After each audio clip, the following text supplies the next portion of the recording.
आगमन का दूसरा इतवार, पहला पाठ ईसायाह का ग्रंथ, अध्याय 11, पद संख्या 1 से 10। यिशै के धड़ से एक टहनी निकलेगी, उसकी जड़ से एक अंकुर फूटेगा। प्रभु का आत्मा उस पर छाया रहेगा, प्रज्ञा तथा बुद्धि का आत्मा, सुमति तथा धैर्य का आत्मा, ज्ञान तथा ईश्वर पर श्रद्धा का आत्मा। वो प्रभु पर श्रद्धा रखेगा। वो न तो जैसे तैसे न्याय करेगा और न सुनी सुनाई के अनुसार निर्णय देगा। वो न्यायपूर्वक दीन दुखियों के मामलों पर विचार करेगा और निष्पक्ष होकर देश के दरिद्रों को न्याय दिलाएगा। वो अपने शब्दों के डंडे से अत्याचारियों को मारेगा और अपने निर्णयों से कुकर्मियों का विनाश करेगा।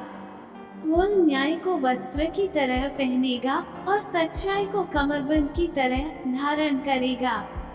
तब भेड़िया मेमने के साथ रहेगा, चीता बकरी की बगल में लेट जाएगा, बछड़ा तथा सिंह शावक साथ साथ चरेंगे और बालक उन्हें हाँक कर ले चलेगा। गाय और रीछ में मेल मिलाप होगा और उनके बच्चे साथ साथ रहेंगे। सिंह बैल की तरह भूसा खाएगा। दुधमुहा बच्चा नाग के बिल के पास खेलता रहेगा और बालक करत की बावी में हाथ डालेगा। समस्त पवित्र पर्वत पर न तो कोई बुराई करेगा और न किसी की हानि, क्योंकि जिस तरह समुद्र जल से भरा है, उसी तरह देश प्रभु के ज्ञान से भरा होगा। उस दिन यिशै की संतति राष्ट्रों के लिए एक चिन्ह बन जाएगी। सभी लोग उनके पास आएंगे और उसका निवास महिमा में होगा। सुसमाचार संत मत्ती अध्याय 3 पद संख्या 1 से 12। यूहन्ना बपतिस्ता का उपदेश। उन दिनों यूहन्ना बपतिस्ता प्रकट हुआ, जो यहूदिया के निर्जन प्रदेश में यह उपदेश देता था, पश्चाताप करो, स्वर्ग का राज्य निकट आ गया है। यह वही था जिसके विषय में नबी ईसायाह ने कहा था, निर्जन प्रदेश में पुकारने वाले की आवाज, प्रभु का मार्ग तैयार करो, उसके पथ सीधे कर दो। यूहन्ना ऊँट के रोम का कपड़ा पहने और कमर में चमड़े का पट्टा बांधे रहता था। उसका भोजन टिड्डियाँ और वन का मधु था। यरूशलेम, सारी यहूदिया और समस्त प्रांत के लोग यूहन्ना के पास आते थे और अपने पाप स्वीकार करते हुए यरदन नदी में उससे बपतिस्मा ग्रहण करते थे। बहुत से फरीसियों और सदूकियों को बपतिस्मा के लिए आते देखकर यूहन्ना ने उनसे कहा, सांप के बच्चों, किसने तुम लोगों को आगामी कोप से भागने के लिए सचेत किया? पश्चाताप का उचित फल उत्पन्न करो और यह न सोचा करो, हम इब्राहिम की संतान हैं। मैं तुम लोगों से कहता हूँ, ईश्वर इन पत्थरों से इब्राहिम के लिए संतान उत्पन्न कर सकता है। अब पेड़ों की जड़ में कुल्हाड़ा लग चुका है। जो पेड़ अच्छा फल नहीं देता, वो काटा और आग में झोंक दिया जाएगा।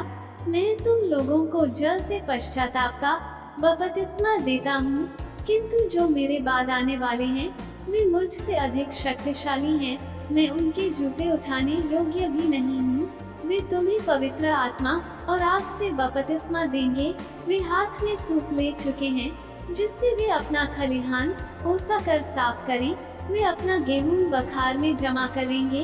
वे भूसी को न बुझने वाली आग में जला देंगे। मनन चिंतन। आज का पहला पाठ उस समय की झलक दिखाता है जब दुनिया में मुक्तिदाता का निवास होगा, तो किस तरह से यह दुनिया बदल जाएगी। संसार में घृणा और डर मिट जाएगा और न केवल मनुष्य आपस में मिलजुल कर प्रेम से रहेंगे, बल्कि जंगल के जीव जंतु भी प्रेम से एक साथ रहेंगे। आपसी प्रेम सद्भाव का मिलता जुलता संदेश हमें आज के पाठ में भी मिलता है, जहां संत पौलुस बताते हैं कि ईश्वर से और एक दूसरे से मेल कराने के लिए ही प्रभु यीशु इस दुनिया में आए हैं। ईश्वर का प्रेम समस्त मानव जाति को एक बंधन में बांधे रहता है। ईश्वर के प्रेम को अनुभव करने के बाद ही हम एक दूसरे को प्यार कर सकते हैं और सभी के साथ प्रेम भाव से रह सकते हैं। आज का सुसमाचार ईश्वर का मार्ग तैयार करने का संदेश देता है। ऐसा क्या है जो हमारे आपसी प्रेम भाव को नष्ट करता है? प्रभु का रास्ता और मार्ग कौन सा है जो हमें सीधा करना है? मानव इतिहास में तो प्रभु यीशु ने 2000 साल पहले जन्म ले लिया है, लेकिन प्रत्येक क्रिसमस पर वह हमारे दिल में और हमारे घरों में जन्म लेते हैं। लेकिन वह ऐसे दिल या घर में कैसे जन्म ले सकते हैं जो उन्हें ग्रहण करने के लिए तैयार ही नहीं है?